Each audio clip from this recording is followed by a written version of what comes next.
Doctor ortho Ayurvedic oil and capsule. अब दर्द भी घुटने टेकेगा। झारखंड के देवघर में जमीन अधिग्रहण के दौरान पुलिस और पब्लिक के बीच हिंसक झड़प। पीड़ितों से मिले नेता प्रतिपक्ष बाबूलाल मरांडी। मरांडी का हेमंत सरकार पर हमला। सरकार आदिवासियों के प्रति नहीं है गंभीर। नीतीश सरकार में बढ़ते अपराध के विपक्ष के आरोपों पर मंत्री अशोक चौधरी का पलटवार। बिहार में पहले की तरह सत्ता पक्ष के संरक्षण में नहीं रहा अपराध। जो भी दोषी होंगे वे सलाखों के पीछे होंगे। रांची में सिविल कोर्ट के बाद डीसी ऑफिस पर निशाना। मेल के जरिए कलेक्ट्रेट को बम से उड़ाने की मिली धमकी। समाहरणालय परिसर की सुरक्षा व्यवस्था कड़ी की गई। जांच में कुछ भी संदिग्ध नहीं मिला। यूपी के गाजीपुर में बड़ी मेडिकल लापरवाही। सीएचसी कासिमाबाद में ऑपरेशन के बाद डॉक्टर ने महिला के पेट में छोड़ा बैंडेज। वाराणसी में दोबारा सर्जरी से खुलासा। महिला की हालत गंभीर। परिजनों ने किया हंगामा। सीएमओ ने गठित की जांच कमेटी।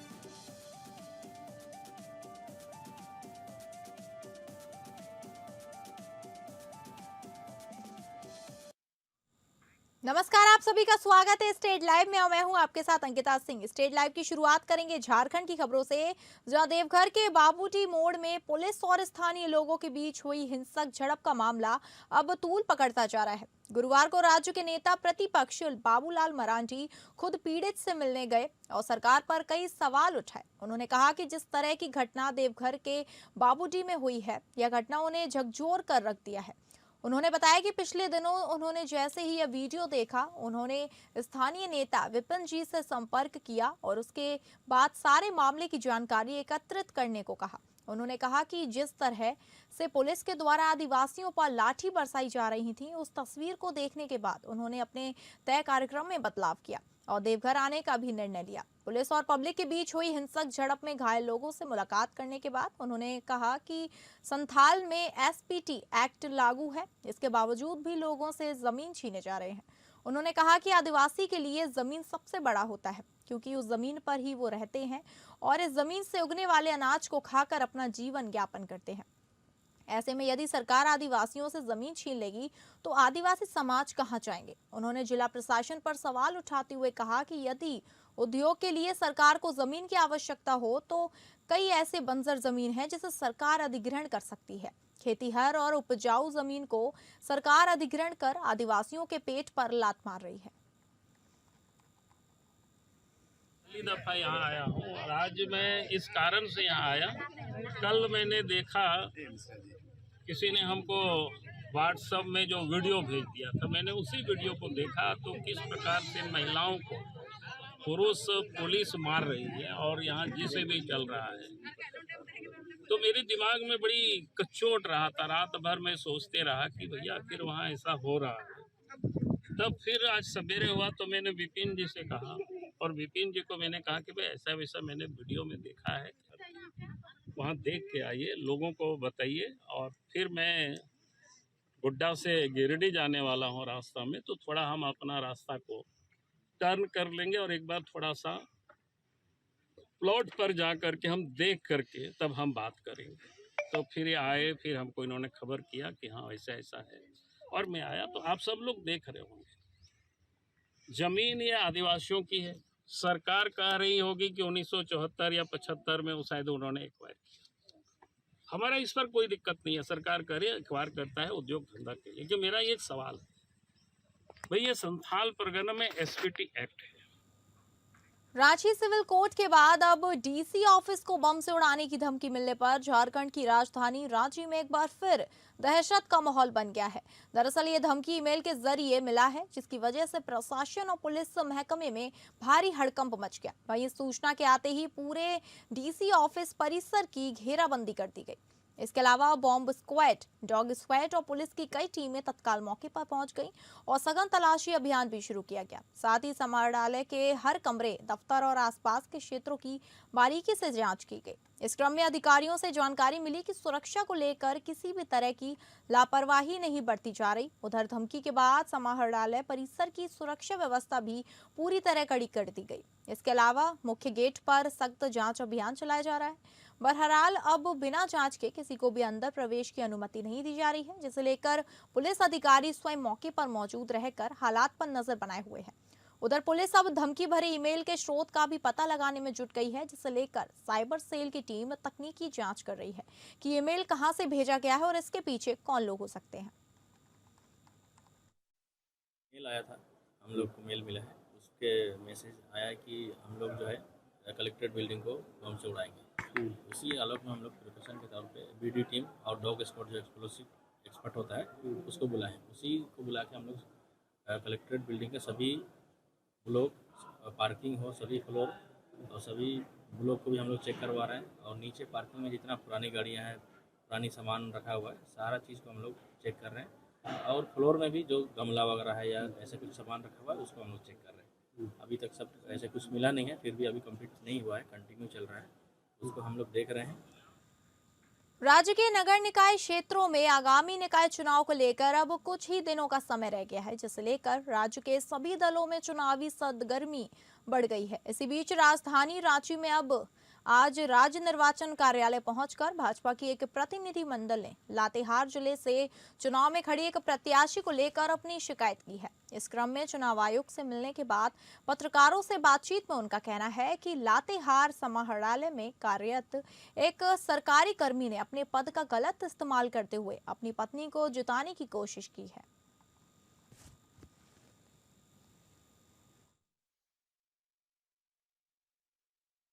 प्रतिनिधिमंडल आज हम लोग राज्य निर्वाचन आयोग पहुंचे हैं और पहुंचकर मांग किए हैं कि लातेहार निकाय चुनाव में नगर पंचायत के अध्यक्ष पद की प्रत्याशी श्रीमती बिलासी टोपनो हैं। और आश्चर्य होगा आपको ये जानकर कि उनके हस्बैंड जो हैं पति वहीं पर लातेहार में ही श्री नीलेश टोप्पो सहायक सोशल सिक्योरिटी सेल समाहरणालय लातेहार में पदस्थापित हैं और खुलेआम अपनी पत्नी के चुनाव प्रचार में सरकारी पद का दुरुपयोग करते हुए, सरकारी मशीनरी का दुरुपयोग करते हुए, सरकारी सामान का दुरुपयोग करते हुए पूरे लातेहार में माहौल बनाए हुए हैं। इस बात की जानकारी हम लोगों ने 3 दिन पहले वहां के लातेहार का जो जिला निर्वाचन पदाधिकारी उनको रिटर्निंग अफसर को दे दिया था। हम लोग ये इंतजार कर रहे थे कि इतना काफी है शिकायत करना उनको तबादला के लिए। धनबाद में बढ़ते वायु प्रदूषण और अवैध खनन के मुद्दे पर झारखंड हाईकोर्ट ने गंभीर चिंता जताई है। अदालत ने मामले में सख्त रुख अपनाते हुए राज्य सरकार से अब तक की गई कार्यवाही का विस्तृत ब्यौरा मांगा है। जनहित याचिका पर सुनवाई के दौरान चीफ जस्टिस एम.एस. सोनक और जस्टिस राजेश शंकर की खंडपीठ ने जिला खनन को निर्देश दिया कि वे स्पष्ट करें कि जिले में अवैध माइनिंग पर रोक लगाने के लिए क्या कदम उठाए गए हैं। कोर्ट ने डीएमओ को 26 फरवरी तक जवाब दाखिल करने का आदेश दिया है। सरकार की ओर से दायर शपथ पत्र में दावा किया गया है कि धनबाद में प्रदूषण नियंत्रण को लेकर लगातार कार्यवाही की जा रही है। अब इस मामले की अगली सुनवाई 26 फरवरी को होगी, जहां सरकार की रिपोर्ट पर अदालत विचार करेगी।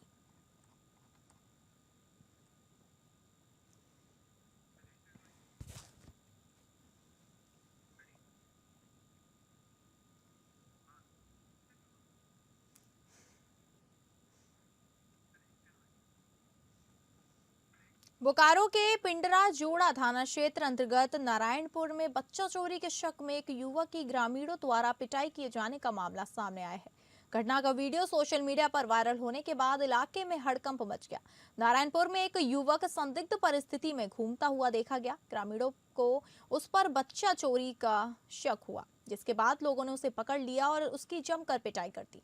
पिटाई के दौरान ही किसी ने घटना का वीडियो बनाकर सोशल मीडिया पर वायरल कर दिया। वहीं गौरतलब है कि इन दिनों बोकारो ही नहीं पूरे झारखंड में बच्चा चोरी की अफवाहें तेजी से फैल रही हैं। सोशल मीडिया पर लगातार वायरल हो रहे वीडियो और संदेशों के कारण लोगों में दहशत का माहौल है, जिससे कई बार निर्दोष लोग भी भीड़ का शिकार बन रहे हैं। मामले को लेकर थाना प्रभारी ने बताया कि युवक को पुलिस ने अपनी कस्टडी में ले लिया है और उससे पूछताछ भी जारी है। युवक अपनी पहचान और ठिकाने के बारे में स्पष्ट जानकारी नहीं दे पा रहा है। वहीं प्रारंभिक जांच में यह प्रतीत हो रहा है कि वह मानसिक रूप से अस्वस्थ हो सकता है।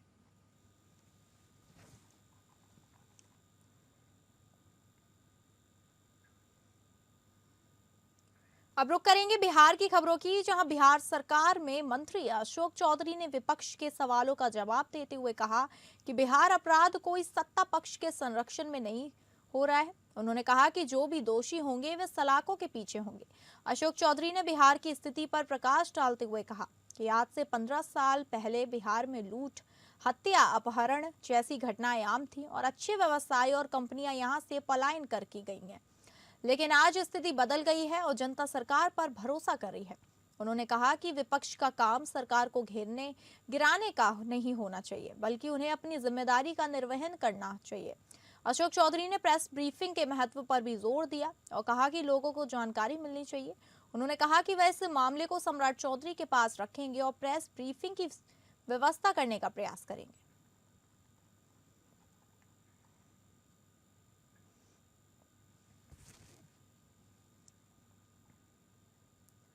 पचरुखी प्रखंड के पत्रकार रमेश सिंह पर जानलेवा हमला किया गया है। बताया जा रहा है कि वे एक शादी समारोह से लौट रहे थे, तभी पहले से घात लगाए 2 बाइक सवार अपराधियों ने उन पर फायरिंग शुरू कर दी। गोली उनके पेट में लगी, जिससे वे गंभीर रूप से घायल हो गए। स्थानीय लोगों की मदद से उन्हें सदर अस्पताल पहुंचाया गया, जहां से हालत नाजुक होने पर पटना रेफर कर दिया गया।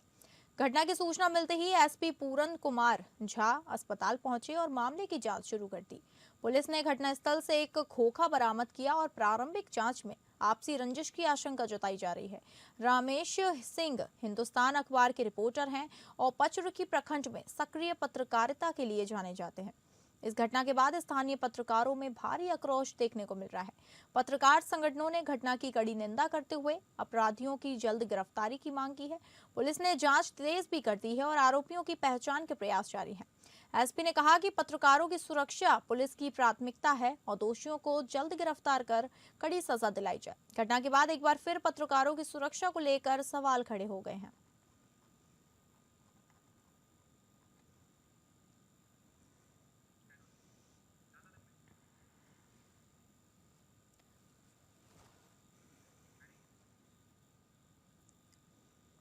मुंगेर में पिछले 3 दिनों से सोशल मीडिया पर एक महिला का वीडियो तेजी से वायरल हो रहा है, जिसमें वह अपने पति को गुलाब के साथ शराब देकर इजहार करती नजर आ रही है।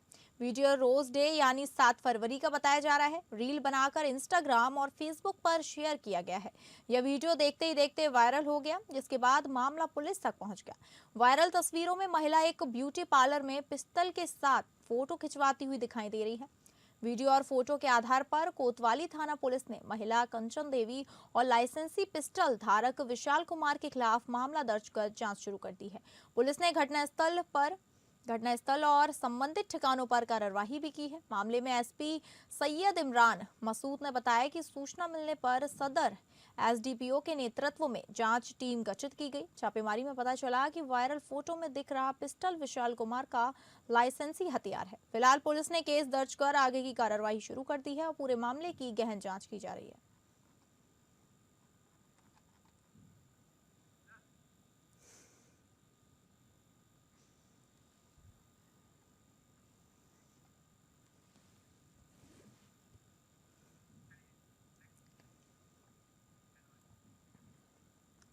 भागलपुर में वाहनों पर नाम या विशेष शब्द लिखवाकर घूमने की बढ़ती प्रवृत्ति के खिलाफ अब विरोध का एक नया तरीका सामने आया है।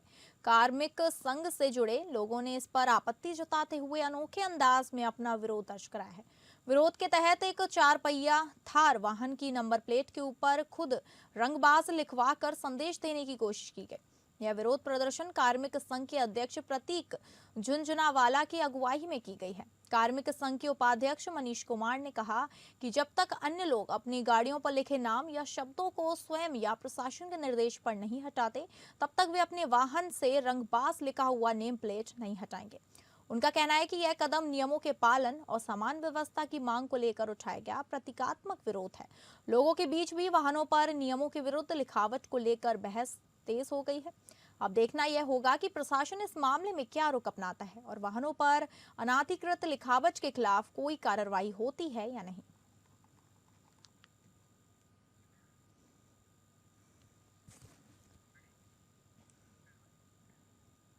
प्रशासनिक कार्यों को डिजिटल और पारदर्शी बनाने की दिशा में बड़ा कदम उठाते हुए भागलपुर के समीक्षा भवन स्थित सभागार में ऑनलाइन ई ऑफिस प्रणाली को प्रभावी रूप से लागू करने के उद्देश्य से विशेष प्रशिक्षण कार्यक्रम आयोजित किया गया। इस कार्यक्रम में जिले के सभी डीएसपी, सभी अनुमंडलों के थाना अध्यक्ष तथा विभिन्न थानों के पुलिसकर्मी शामिल हुए।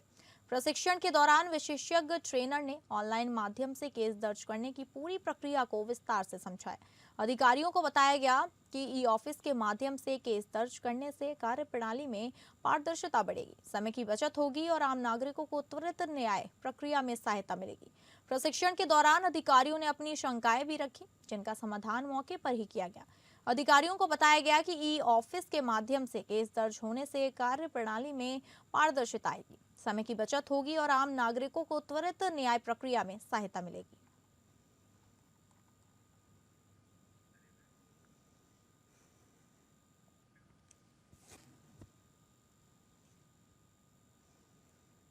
भागलपुर पुलिस को अपराधियों के खिलाफ चलाए जा रहे विशेष अभियान के तहत बड़ी सफलता मिली है।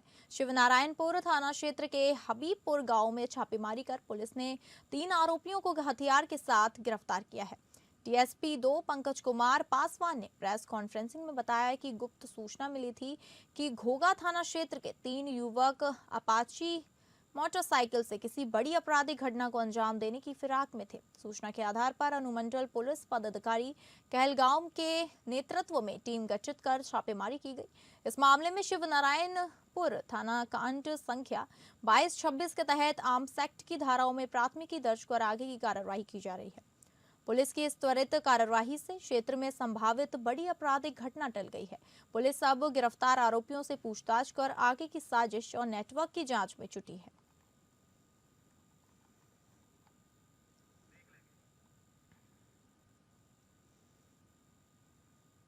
जहां छत्तीसगढ़ की राजधानी रायपुर से बड़ी खबर सामने आई है, जहां जिला न्यायालय परिसर में 2 कैदी बाप बेटे पुलिस को चकमा देकर फरार हो गए।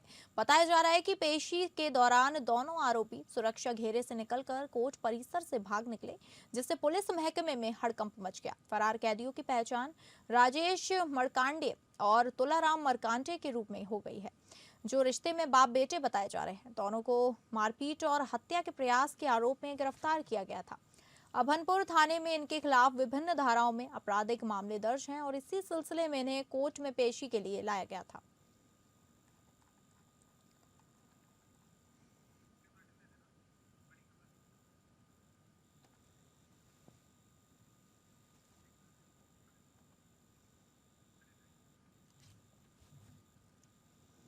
रायपुर में दर्दनाक सड़क हादसा हुआ है, जहां एक बाइक और साइकिल में आपस में भिड़ंत हो गई। हादसे में पति पत्नी समेत 3 की मौत हो गई, एक गंभीर रूप से घायल है। मृतक की पहचान टेकारी निवासी भोजराज विश्वकर्मी, प्यारीबाई विश्वकर्मा और मांडर निवासी शुभम यादव के रूप में हुई। घटना देर रात की बताई जा रही है।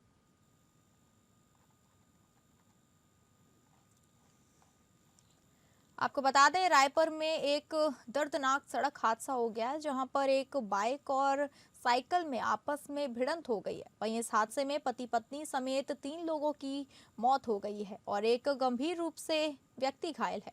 वहीं मृतक की पहचान टेकारी निवासी भोजराव विश्वकर्मी और प्यारीबाई विश्वकर्मा और मांडर निवासी शुभम यादव के रूप में की गई है। वहीं ये इस घटना को देर रात की बताई जा रही है।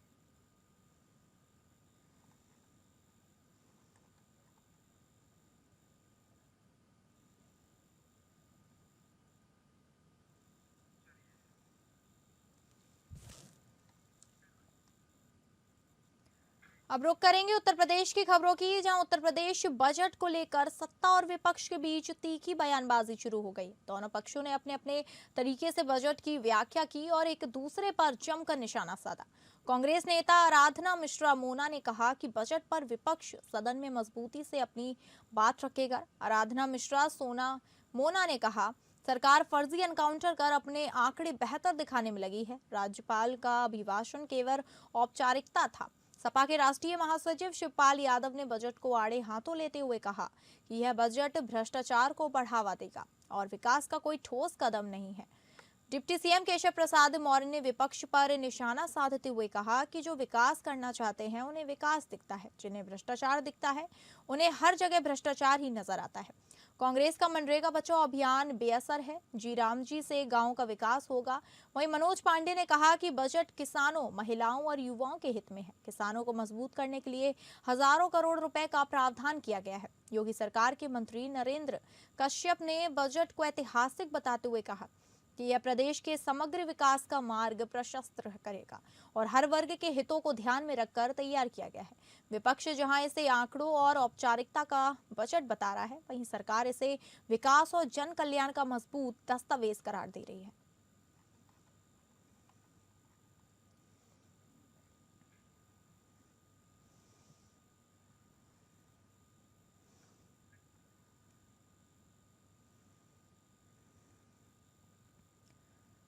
अगली खबर गाजीपुर से है, जहां गाजीपुर जिले के कासिमाबाद सामुदायिक स्वास्थ्य में कथित चिकित्सीय लापरवाही का चौंकाने वाला मामला सामने आया है। आरोप है कि सर्जरी के दौरान महिला के पेट में बैंडेज छोड़ दी गया, जिसका खुलासा करीब 1 महीने बाद वाराणसी के एक निजी अस्पताल में दोबारा ऑपरेशन के दौरान हुआ। मामला बसेहड़ बरेसर थाना क्षेत्र के बदरपुर चांद गांव का है। ऑपरेशन के बाद से ही महिला को लगातार पेट दर्द और घाव में मवाद आने की शिकायत रही। हालात में सुधार न होने पर परिजन पहले एक निजी अस्पताल पहुंचे, लेकिन राहत नहीं मिली और बाद में वाराणसी के एक निजी अस्पताल में जांच के दौरान पता चला कि महिला के पेट में ऑपरेशन के समय का बैंडेज छूट गया था। वहीं 9 फरवरी को दोबारा सर्जरी कर बैंडेज निकाला गया। फिलहाल महिला की हालत गंभीर बताई जा रही है। घटना की जानकारी मिलते ही परिजन और ग्रामीण सीएचसी कासिमाबाद पहुंच गए और जमकर हंगामा किया। परिजनों ने डॉक्टरों पर लापरवाही और अवैध वसूली का आरोप लगाते हुए कड़ी कार्रवाई की मांग की। मुख्य चिकित्सा अधिकारी ने मामले की जांच के लिए कमेटी गठित कर दी है और रिपोर्ट आने के बाद आवश्यक कार्रवाई का आश्वासन दिया है।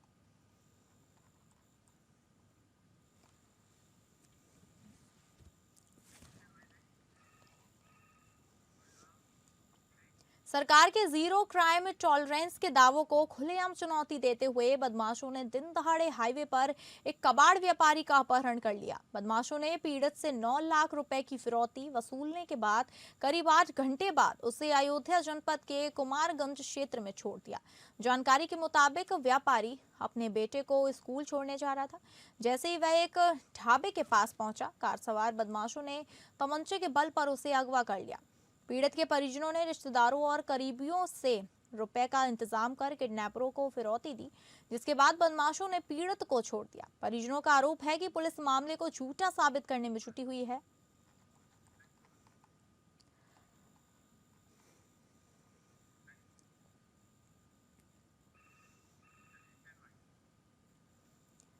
हमीरपुर जिला मुख्यालय में त्रिवेणी गैस एजेंसी के पास अवैध तरीके से एलपीजी सिलेंडर से रिफिलिंग कर गाड़ियों में दिन रात भरी जा रही है।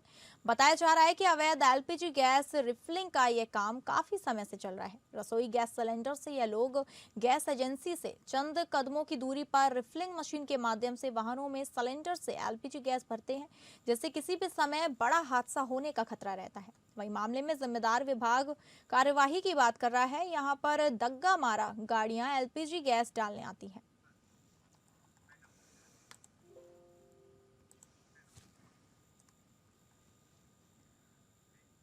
तो फिलहाल स्टेट लाइव में बस इतना ही। नमस्कार।